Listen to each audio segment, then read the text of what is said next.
You're listening to the Archaeology Podcast Network. You have my sword. And you have my bow. And my trowel. Hi, you're listening to episode 26 of And My Trowel, where we look at the fantastic side of archaeology and the archaeological side of fantasy. I'm Tilly. And I'm Ash. And today we're going to be talking all about zombies. Oh, that was a bit abrupt, Tilly. Well, that's how they get you, isn't it? 1 second you're alive and kicking, and then the next you're dead and kicking. All right. Fair enough. So why are we talking about zombies? Well, you know that huge zombie colony over on the other side of Fangorn Forest? Oh, you mean Vitally Challenged Corp, right? Yes, indeed. Yeah.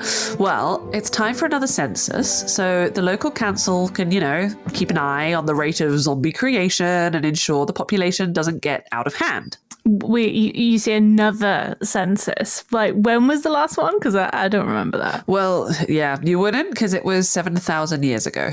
Ah. Yes, that's council action for you. So, because it's been such a long time since the last census, they want us to go in, because, obviously if it's been a long time, call in the archaeologists. So they want us to go in and determine the approximate ages of the zombie population. By which you mean their age at death, or how long they've been dead? Yeah, how long they've been dead. Ah, got it. Yeah. So, first of all, what do you know about zombies? I don't really know much about zombies at all. I was thinking about this, and I don't think I've actually read that much that features zombies. It's actually the one kind of creature that really freaks me out. Oh, really? Yeah. Oh. I know. I'm very good with dead. I'm not good with newly dead. Like dead, bones, fine. Absolutely great. Perfect. Gooey? No. No. No. Although, well, that's the thing though, right? Because there's the dead that are then just like they're dead and they just smell a bit. And then there's so you know who else features zombies in their fantasy universe? I wonder who it could be. So the zombies in Discworld are basically just normal people, and they stuff themselves with straw and stuff to make sure that they don't smell, and they use all sorts of things and everything. And yes, there's many amusing circumstances that occur because one of them's arm falls off and then causes a lady to faint and all of this kind of stuff. But that sounds quite cute in a way. Well, you wouldn't. They're the sort that you wouldn't actually know that they're a zombie until something like that happened. Right, I see. You can kind of tell, but not really. So I guess those zombies are okay. But I know what you mean, though. It's that kind of, and it's always, I'm just thinking of films like The Witcher. There was that scene where all of the dead creatures come out and are attacking him and everything. And yes. It's the sound that they make, like the, and, no. I just don't like the idea of being eaten alive. I think I don't think anyone does, but it sounds awful. Yeah. I mean, there's it's a kind of classic steampunky kind of trope, and but also more of a dystopian trope as well. Because I think of World War Z or Z. It depends on how you say it, I don't know. The book. Have you read that? Where there's actually a film about it as well, where it's a zombie apocalypse, but it's about the people who are in the colony that are away from the zombies and stuff. Mm. So they're just a kind of classic brain eaters, not alive, not really thinking. But then there's been new kind of zombies, hasn't there? I mean, The Last of Us and stuff like that. The game is more based on I've heard of that. I plants. don't know it, but that's yes. Horribly terrifying because it's actually a real plant that can do that to insects, and it's terrifying. So, yeah. I don't know if I have a favourite book with zombies in them, actually.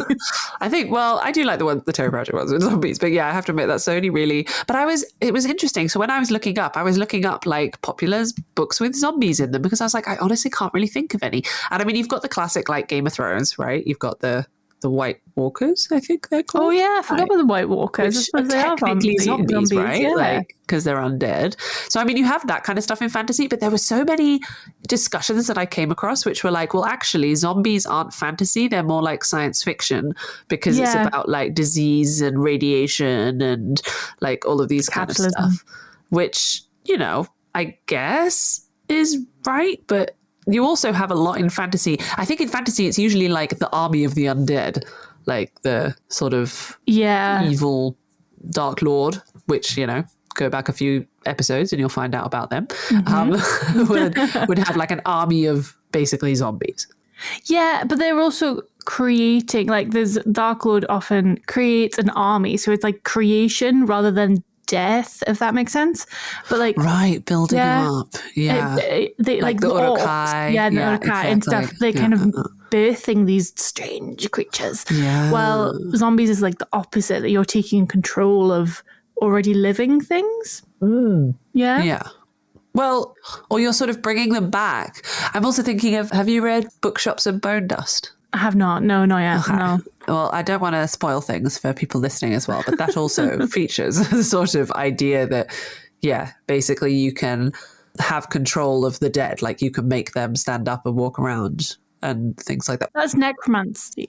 Well, this is the thing though, right? It's like, when is it a zombie? What is actually the definition of a zombie?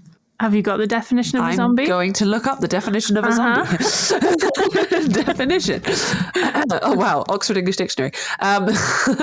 Zombie. A corpse said to be revived by witchcraft, especially in certain African and Caribbean religions. Or, do you want to know the second definition? Mm-hmm. A cocktail consisting of several kinds of rum, liquor, and fruit juice. I have had a zombie cocktail before. Yeah.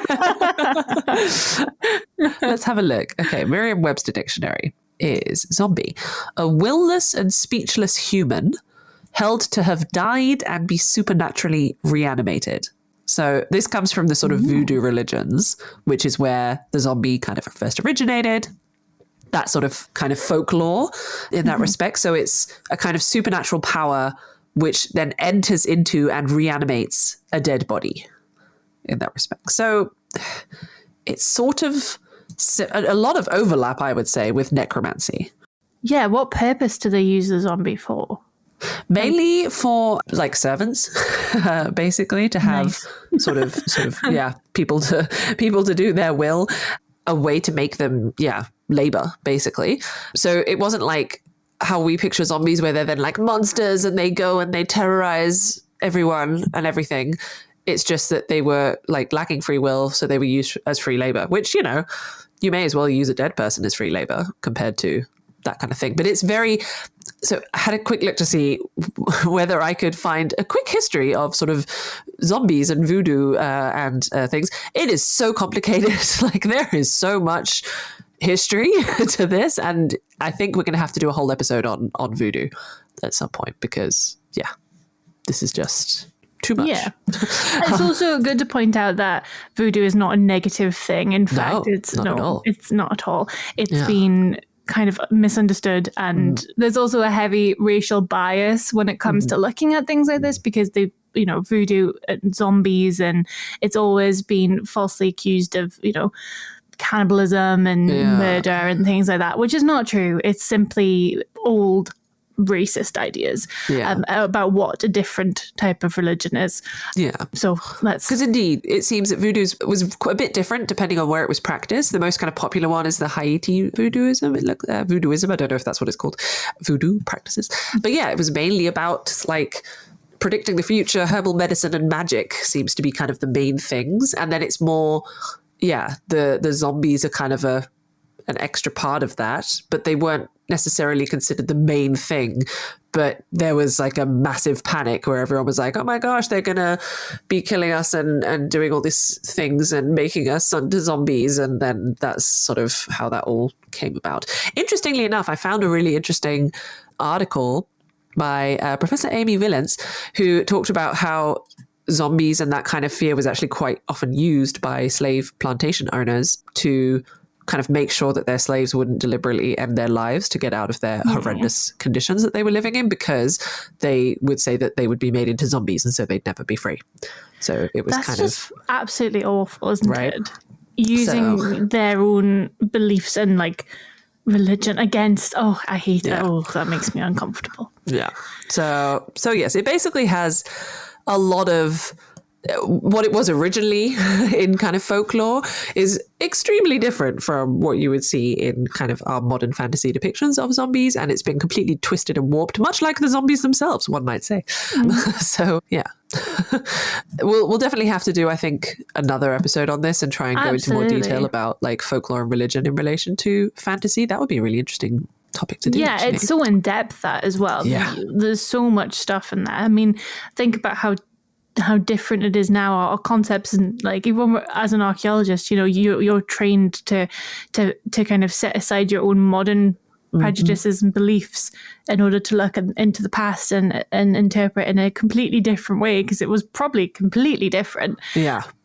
And so I can imagine the whole genre of fantasy has been changed several billions of times, you know? I mean, can you imagine what it would be like? Because now zombies are, it's all like horror and, you know, that sort of really tense thriller. That's the sort of association with zombies, unless you're looking at like Terry Pratchett. But imagine how different it would have been if we hadn't had that racist interaction in terms of, you know, making voodoo seem like a horrendous religion by sort of playing up that part compared to the majority of it, which was like completely normal and a religion. Like, imagine if that had been different and if that hadn't happened, what zombies would be like in fantasy fiction today as well. Like, it would be completely different, probably. Yeah, imagine I think there's a lot of things, if things weren't racist, that would be completely different and better. Wouldn't it be nice? Wouldn't it be nice if we hadn't been racist dicks in the past? Like, it would be. Yeah. But anyway, if anyone's listening in and thinking, oh, this is my area of speciality and interest, please do get in touch. We're always looking for guest speakers who actually know what they're talking about to come on and talk about things. So if you happen to be someone who either practices voodoo religion or understands it a lot more than we do, then please do get in contact. We'd love to have you on to chat about it at some point. But so it's sort of, developed a lot from its origins, the kind of idea of zombies. And now you even have things like, Pride and Prejudice and zombies, which is technically a fantasy. I was just thinking of that. Have you read it? Yes, I've also got the Sense and Sensibility and Sea Monsters. And Sea Monsters. I haven't read that one, I must admit. It's not my favourite. I'm not gonna lie. I prefer the actual Jane Austen. But like the Pride and Prejudice and Zombies is quite good. And it's a lot of fun. And like martial arts and stuff is in it. And it's like, why not? Can you imagine? I can't remember what the author's name is now, actually. I'm very sorry. The author of Pride and Prejudice and Zombies. I'm going to quickly look it up. Of Pride and Prejudice, Jane Austen. Pride and Prejudice and Zombies. Because can you imagine the kind of Seth Graham Smith is it's like thing. Well it's kind it's of a parody, but it's also like a graphic novel because there's pictures in it as well. So there's bits where, like, spoilers, Elizabeth and Lady Catherine de Bourgh like fight and stuff, and there's like a and they're done in the Regency style as well, so that it's like almost like a news kind of, one of those, what are they called, like the printing work ones. Not an announcement, but the papers. It's like done as it would have been a Regency book. Okay. Yeah. I mean, I must say, I do really love fantasy books that do that, like sort of take a bit of a parody of something else and make it fantasy, it's... I mean, it's like fan fiction, really, isn't it? Okay, well, so we've worked out that we don't really know anything about zombies, which, or the history of zombies and voodoo religion and where it originated, but we do know about archaeology. So we can have a little think about how we're going to do this census. Before we go into more detail on that, let me just consult my scrolls here to see if I can find the results of the last census, and we'll be back with you very soon. Welcome back, everyone. So I looked through the scrolls and it's a bit all over the place. I don't know what they were doing 7,000 years ago, but it wasn't particularly organized. So I think it's best to just almost pretend it doesn't exist and just start from scratch. Oh, okay. So we need to do a bit of survey and work out when the zombies became zombies. So where do we begin? Well, first we probably need to decide on a methodology. So, I mean, what would you think would be the best way to date a zombie? Invite it to dinner and order the liver. Oh, God. How did I know that was going to happen? No. I wonder what they eat. No, I know what they eat. Brains, isn't it? Brains. Okay, but seriously, maybe something like radiocarbon dating, or do we know how that actually works, Tilly? Well, luckily for you, I happen to have read several scrolls on the subject just this morning, so I can give a little bit of an introduction. So, radiocarbon dating. Radiocarbon dating is also one of those things that I think every archaeologist is just like, yeah, radiocarbon dating. And then if you ask, how does it actually work? It's like, oh, well, there's carbon and there's a half-life. Yeah, there's a half-life. Well done. Yes, that's good. So, but to go back to the beginning. So actually it was first developed as a method for archaeology in the 1940s. So actually pretty recent, really. And it was done at the University of Chicago by Professor Willard Libby, who actually received a Nobel Prize for the work. So there you go. That's how important it was. Do you know the other word for radiocarbon dating? Carbon-14. Carbon-14 dating. Well, hey, flux. This is going to be a new archaeology question that I'll never get right. Well, and carbon-14 is an isotope. Did you do like chemistry and things at high school? Like, did you ever learn about this stuff? Did I have an education? Yeah, I did actually. We did. Actually, it was the only bit of like physics that I enjoyed was talking about half-lives. We did it. Cool. There you go.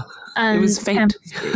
Chemistry was. We didn't even talk about it in chemistry, I don't think. Oh, really? I had a really terrible teacher. So, yeah, I was shouted at him because he was so terrible. Oh gosh. So, okay. Wow. But we did learn about isotopes and stuff like that. But I mostly learned about radiocarbon dating at university. In first year, that was when I really got to understand it. I wasn't very good at sciences. Weirdly enough. Well, I really liked science at school, and I was going to become more full on science, but then I wasn't. It's annoying. Chemistry was one of those ones that in the class I was really good. Like I was always the first done, and I was, on top of everything. I understood everything, and then at the exam, I'd just flunk. Like I'd always misunderstand the question. I know why. Because in science papers at school, you had to be extremely specific. You, Tilly, love to dawdle. What are you talking about? I don't understand what you're saying. You like to be like, yes, you could be very specific. This, which is fine. That's what I did, and that's why I was luckily because you couldn't write it very specific. I couldn't be succinct. I had to keep going on.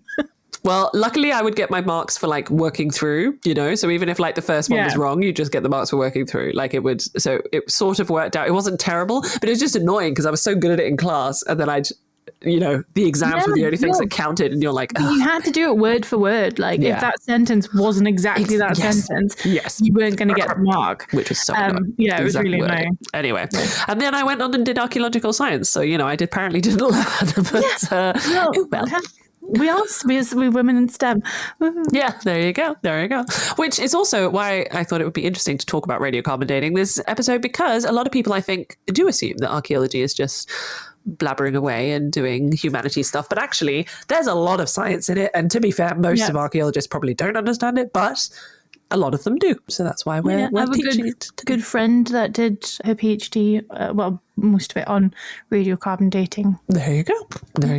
But anyway, we had one of like the biggest people in radiocarbon dating, which typically I've forgotten his name, as one of our professors for our course on dating methods. So many jokes made in my Masters of Archaeological Science. And we had to do a paper on our dating method. And I think everyone but me and Jess, actually, who was on a previous episode about vampires, we decided to pick different dating methods. So she did endocrinology and I did thermoluminescence dating, and everyone else in the class picked radiocarbon dating. And I was like, why would you do that? He is like one of the leading experts on radiocarbon dating. Why would you write a paper on his expert subject? And we got much better marks, the two of us, because it was something that he was slightly less familiar with. Anyway, we've done a typical example of me rambling on while I'm supposed to be being succinct about the science. So, see? it's been 5 minutes. And all I've said is carbon-14 is an isotope. Do you know what an isotope is, Ash? And now we've chatted for 5 minutes. Anyway. 6 protons and 8 neutrons. And we still don't know what an isotope is. Well, yeah, exactly. Yeah. So indeed, it's basically same number of protons, different number of neutrons. Those of you who can vaguely remember your chemistry or physics or whatever class you learned it in should hopefully remember those things. So those are called isotopes. So atoms of elements with the same number of protons but different number of neutrons. So carbon-14, carbon-12, and carbon-13 are all isotopes of the element carbon. However, carbon-12 and 13 are stable, which means that they do not emit radiation. They just chill and they just stay where they are. But carbon-14 is unstable, which means it emits radiation and therefore it decays over time. And this is important because this is where that half-life that Ash is so obsessed with comes in. I love half-life. I love it. Can you remember the half-life of carbon-14 approximately? Oh my God, Telly, why'd you do this to me? No. Approximately. Very roughly. No, I cannot. I also didn't remember. I had to look it up. So it's about, it's 5,600 years. It is 5,600. I read that in the script. Well done. You might have read that in the notes. Don't say that, Ash. You just looked through and been like, oh yeah, I think it's like 5,600 years. Approximately. I don't know. So this basically means that, indeed, 5,600 years, which, what does that mean? That means that after 5,600 years, the amount of carbon in a creature that's died will be half as much as when it was alive. Because when an organism or a creature is alive, it's constantly kind of replenishing its carbon-14 and it's, taking in stuff from the atmosphere in the form of carbon dioxide and other things. But once it dies, of course, it's not replenishing its inner carbon-14 kind of sources anymore. So because it's decaying over time, that means that the carbon-14 levels will decrease. And this is the rate of decay. The rate of decrease is this half-life of 5,600 years. So what you need to do is find a dead thing, look at how much carbon-14 is in it, and then calculate based on your known, half-life equation, how long it's then been dead, because based on how much carbon-14 is left in it, you know how long it's been there decaying. So, yeah, that's a very, very, very simplified description of radiocarbon dating or carbon-14 dating. How do you think I did, Ash? Do you think I've missed anything, Paige? I think you did fantastic. Was it okay? Okay, yeah, I think it was very, very good. How I remember it is that we had one lecture, I think I've talked about this before, about the dead cow. Oh, no.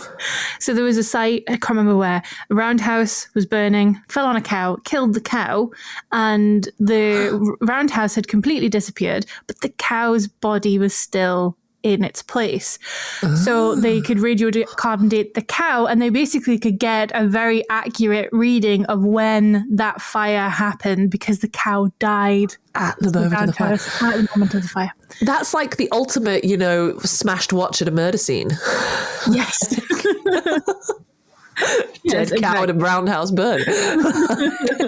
We should write a murder mystery about that. That's good. Honestly, I remember it stuck with me all these years. Yeah. But but then there's also the problem with the industrial age. Yeah. So we can't radiocarbon date anything after 1940, I believe. 19, yeah, 90, I think it's 1950 officially, but it's around because it's whenever we dropped the nuclear bombs.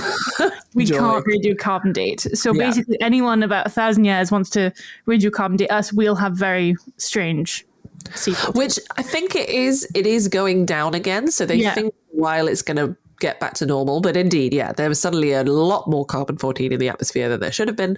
And that's which interestingly enough is why 1950 is present. And I watched a QI episode the other day and they were asking, when is present? And everyone was like, oh, and it was lots of joking. And then she said 1950. And I was like, oh yeah, of course. Because it's before present means before 1950, because it's up to that point that you can date things with radiocarbon dating. So there you go. Fun fact of the day, everyone. Yeah, there you go for people listening in.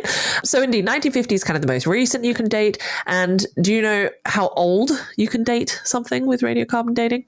About, was it like 60,000 years or something? Yeah, exactly. 60,000 is like the limit. And I think they say like 40,000 is sort of the last bit accurately. And then between 40 and 60, and it's basically because by that point there's probably little to no carbon left in the sample. So it just won't be very, very accurate in that respect. Yeah. So you need that's an issue. Yeah, exactly. And that's an issue. And then there's also the marine reservoir effect, which is basically the sea absorbs different levels of carbon than the atmosphere does. So any sea living animal will have a different level to the one that's like assumed based on the atmosphere. So I think they said it was like 400 years older or younger. I can't remember now exactly which one it was. I think it was older, 400 years older than what they actually were because they lived in the sea. So, we also can have an issue with anything that eats. Yes, like exactly. Purely. From the sea. Because we have that problem in the Hebrides with sheep. And sheep poo, because they will eat the seaweed and then it will screw up your radiocarbon dates. Yeah, exactly. So yes, if you need to take something for radiocarbon dating, it has to be clean. You have to know what kind of animal or what kind of creature or whatever it's come from, and make sure that you know that is definitely that kind of animal, that is definitely that layer in the stratigraphy, and that's what you're dating. So yes, so that's important. But that will be fine for our zombies. Because they're 7,000. They're 7,000 years old, so that's a good time. And they're, just wandering around, so we can just try to take samples from them somehow. We need to work out. You can do that. I'll do that. I won't work anywhere near them. And I'll take the sample. So we could do radiocarbon dating. I don't know. Do you know if, can you think of any other sort of potential ways of sort of dating zombies? I mean, maybe, I guess, similar to how you might date, I don't know, a burial that you don't have any context for. Yes, that's what I was just thinking. It's like they're walking burials. Yeah. Would their clothing still be around? Because a lot of the times when you see zombies, they're often in like rags of what they were buried in. Or I actually quite like that when you see them like pop up in like period clothing. Yeah, exactly. And you can see like Yeah. So it could be that you could do that way. Yeah, even if they're not like wearing the clothes that they were buried in, they still might prefer that fashion. So they sort of go for old-fashioned clothing and things and like hairstyles and like all that kind of thing. So yeah, could do more of like a sociological survey of them in that respect. That would be cool. Take them shopping and see what to go for. I wonder if they have a shopping like centre on Vitally Challenged Corp. I think they do. They do. I was just thinking, have you ever seen that TV programme about zombies that are being trying to be rehabilitated back into society after a zombie apocalypse? No, I have not. Well, it's called the In the Flesh, and it was basically about zombies that they could take a drug and they would no longer be like rabid, essentially, and then they could be integrated back into society. And they had to do that. They had to like take them to like get clothing and like, because it was like your great granny and stuff like that who had been dead for several yes, and things like that. So they did bits of that, but it was also quite interesting because it was talking about like segregation and stuff, and it was like had a lot of deep things going on about it, and like relationships between people who were zombies and who weren't, and who were human, who weren't, people who had killed them or and stuff like that. So it was quite interesting, and they sort of had to do the same sort of thing. They had to kind of be like, well, how old are you? Like, where are you from? And where have you been? Like, and they had to do all these kind of tests to find where they'd lived and things like isotope analysis. And there you go. We just need to, we need to watch this show, apparently. This is basically what we need to do. Yeah. Because, that would make sense. And I mean, also like associated artifacts and stuff is something similar as well. Like they probably have some stuff left from when they died, like almost burial goods. Yeah, or like say if they were attacked and then turned into a zombie, they could have a wallet. They could any of those kind of things. The axe that's embedded in their head is like from a particular time period. Yeah, that would be interesting. Fighting with zombies running around the place. Okay, well, so I think we have a plan then. Yeah, I think there's a lot of different ways you could do it, but radiocarbon dating would be the fun way. Actually, I think taking them to the shops would be a fun way. Would be a fun way. Yeah. Maybe we could do like multiple samples then. Like we could do some sampling with radiocarbon dating, and then we could do and attempt like these different methods. Yeah, I mean, the more evidence we have, the better we have to understand them and fill out this census, really, right? Yeah, exactly. And can they talk? zombies? I don't know, actually. This is something we have to work out, because in quite a lot of fiction, zombies can't talk, but in a lot of them they can talk. So it'll be interesting to see. I've never interacted with the zombie colony at Vitally Challenged Corp, so... We should maybe send a forwarding email asking these questions. Yes. You know? Yes, exactly. I mean, yeah, exactly. It sounds easy, but yeah, I always feel like there's a catch. Yeah. Probably, fighting for your life in a zombie colony, being the only living... True. So, okay. Well, yeah, we need to venture into the middle of a massive zombie colony, take samples from as many individuals as we can, and then send them off to Radiocarbon Data Lab, probably take them shopping. And then that's it, right? Yeah, sounds very easy. Right? Right, yeah. But they'll, it's council, so it'll always be a bit of a nightmare. There's bound to be some small print that we have missed. Exactly. So I'll go and get our zombie suits ready. Great, thank you. Well, that's about it for this episode of And My Trowel. We hope you enjoyed this quest. If there's any suggestions that people have for an episode, maybe you have a concept that you don't understand, like radiocarbon dating, that we might be able to help explain through fantasy, or maybe there's something in a fantasy book you've read that you want to find out more about from an archaeological viewpoint, do get in contact via email or social media. All of our contact info, as well as the references and further reading for all the points we've discussed today, can be found in the show notes. So, Tilly, we just got this parchment through, and it smells a little bit weird.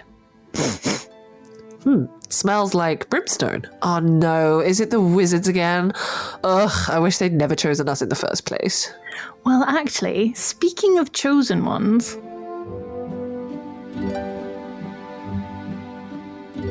This episode was produced by Chris Webster from his RV traveling the United States, Tristan Boyle in Scotland, DigTech LLC, Culturo Media, and the Archaeology Podcast Network, and was edited by Rachel Roden. This has been a presentation of the Archaeology Podcast Network. Visit us on the web for show notes and other podcasts at www.archpodnet.com. Contact us at chris@archaeologypodcastnetwork.com.